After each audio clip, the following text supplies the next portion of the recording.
was riding the coattails of some legendary criminals.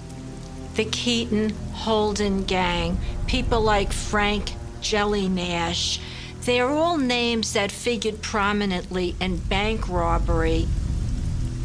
Robbing a bank ain't no small thing. Those first few times, I was feeling the pressure.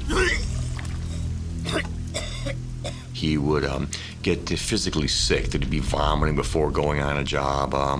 That's a clear indication that you're not cut out for this, really. As a bank robber, you know, he was just another guy. He was nothing special. Everything changed the moment I met my wonderful wife-to-be, Catherine. She grew up in an Oklahoma brothel, where apparently she did more than just make the eggs.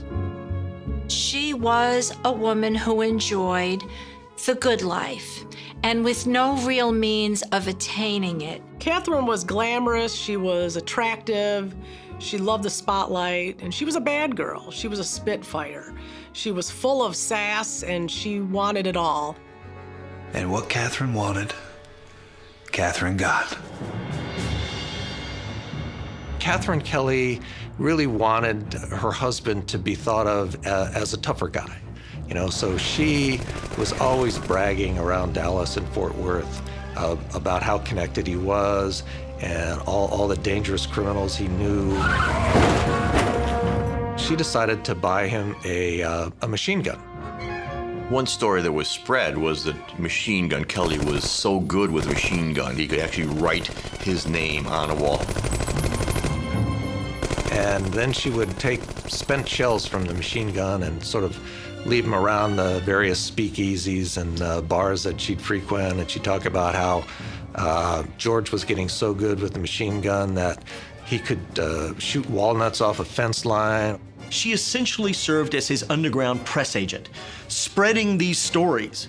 That's how I got my name, and a legend is born. He wasn't particularly vicious, and he didn't like violence very much, oddly, given his name. I think if you spent 10 minutes with the guy, you realize, I don't care how often he can write his name with a Tommy gun, he's certainly not going to shoot me in anger. He really didn't like to operate with a machine gun like that. He didn't really want to fire it in the process of robbing a bank because it would draw too much attention. He'd just walk in all dressed up like he was one of their major depositors. He'd have a .38 in a shoulder holster, and he'd basically just charm the money out of the bank tellers.